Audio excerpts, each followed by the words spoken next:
afternoon, all. It's Darth Ravage 07. Come to you today with a brand new G.I. Joe classified, highly anticipated quick review. I got in the CMD store and found this guy. I'm trying to keep my head and not lose it.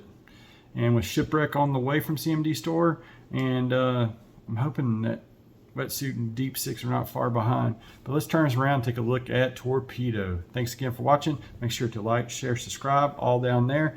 Thanks again to all those who have. Let's get it turned around. Here is number 73, Edward Torpedo Leiahola. I probably way mispronounced that. Really excited to have him, and I like the way this looks. I'm so glad that we're getting our windows back here for these boxes. There's Torpedo on the side with that art, the number 73 there at the bottom. There's a look of his loadout right there on the back, and a QR code. Have a free scan on me. Pause and scan there, and also pause and scan here if you're traditionally in-store hunter. With all that said and done, let's get Torpedo out of that box and see how cool he really is. Even when we go back to the traditional window boxes, I wish all the other teams would take note from the Joe team here with the weapons cache and how they pack the figure. Now you know, and no one's half the battle. Talking to you, all the other Transformers teams. That is the challenge of doing these videos with the Animules. You get interruptions, but that's okay. We're going to continue on. Like I said, now you know no one's half the battle, and I wish the other teams at Hasbro would take a cue from the G.I. Joe team. Let's crack this open and see how cool it is. Definitely some high presentation, nice art on an otherwise piece of plain cardboard. Really do like this. And I absolutely love these weapons cache boxes with its themed tissue paper with the goodies. And here is Torpedo all out of box with his accessories all across the board. And I gotta say, I'm kind of bent on these accessories. This is his machine gun. And as you can see, it is very, very bendy.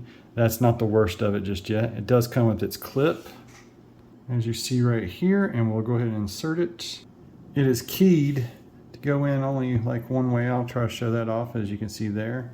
And then here is the tip of the clip, and you just stick it right there. Boom, and there you go. You've got a bendy machine gun. It looks good outside of the bin, so I guess we'll have to do the heat treatment there. But this gets the heat treatment worse, as this harpoon gun is all bent out of shape.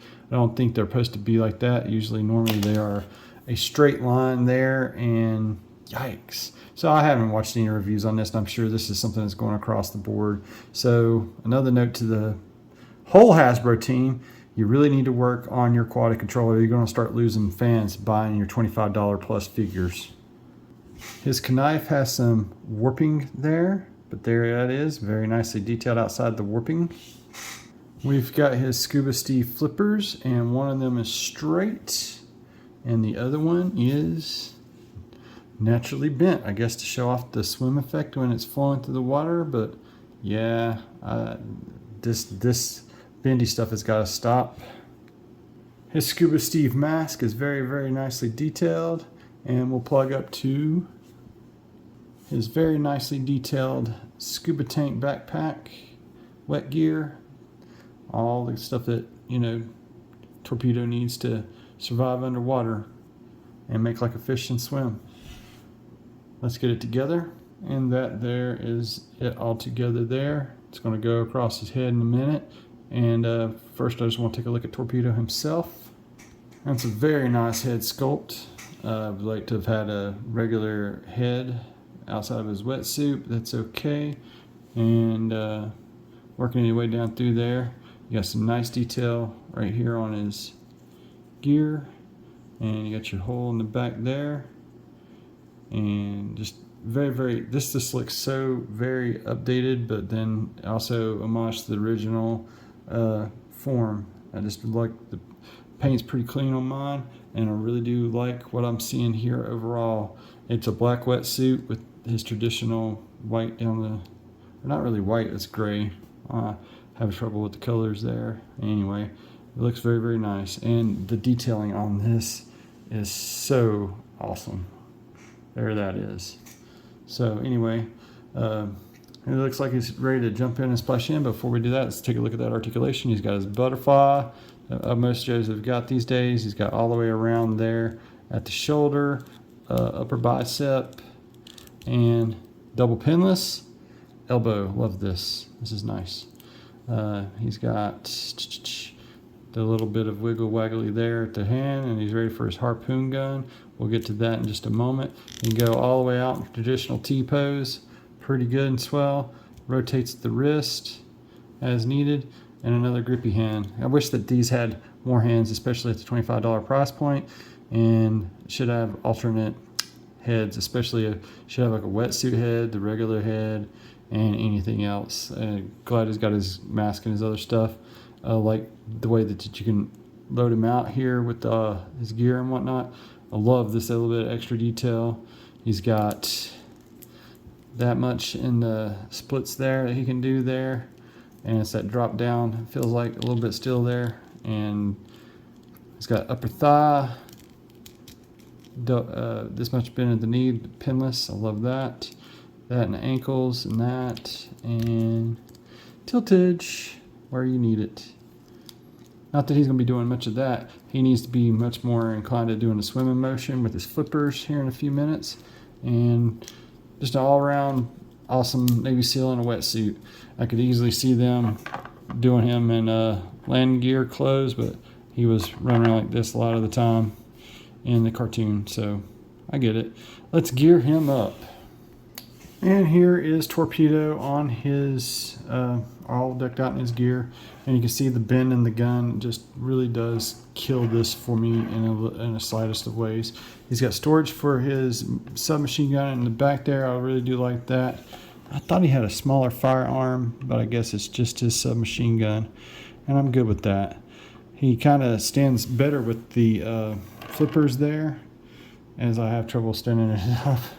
But really great figure all around, and I will have to do the natural fixes, but that's the thing with the $25 figures plus these days that fetches this stuff should be in pristine shape, pristine paint jobs, pristine everything. The articulation's all there and it's fine and good, but every one of these little the weapons has been, the knife is warped, the submachine gun's warped, and that is just unacceptable for his spear gun. Outside of that, the figure totally rocks. I can't wait to take this and go do a shoot at the beach, kind of like I did with Spirit last year out in nature kind of thing. I always look forward to doing some little kind of deal like that, and hopefully I'll be able to keep my head and use it instead of losing it. But this makes me lose it whenever the stuff is not in pristine order. For the price that fans are paying for these figures, this should be in pristine order. Hopefully somebody at Hasbro Marketing will eventually see some of these constructive criticisms and actually take heed and listen, because you're getting ready to lose a lot of people. This is number 73 in a line that I'm sure goes over 100 now with the pre-orders and stuff, and I'm one of many that have gone after every one of these. There's like maybe the Supreme Cobra Commander I don't have, and then I want to say there's like a Snake Eyes I don't have. It's like one of those first ones that sold out pretty quickly, and I just refused to pay the aftermarket on it. But yeah, I mean, people are paying for this and paying good money for it, and they want the best. And I don't want to stop collecting, but I mean, keep giving us that kind of stuff, and I'll probably fold eventually. And I've got a whole man cave of stuff downstairs full of Hasbro stuff from over the years and time and nostalgia and that kind of thing. But not everyone's going to want to keep paying for lackluster product. So either lower the price and give us what we deserve. I think it's all a bunch of hay with this whole thing and just taking advantage of the industry in itself. But that's why Toys R Us probably ran poor business decisions, and I just hate to see that happen to another company. For some final thoughts, I do highly recommend with my glaring bent spear gun there. Like I said, I can't wait to get to the beach. I can't wait to get a hold of the other guys like Shipwreck and Deep Six and his Shark or whatever and Wetsuit. Keep bringing it on out, guys. Let's take and pay attention to what's going on as an obvious fail. Make those changes and keep the fans happy for years to come. I'm gonna still give him a Yo Joe because I do like everything aquatic, especially the Joes. And daggone, I'm so glad I got him. Thanks again for watching. Have an excellent day out there, and have a great week. Take care.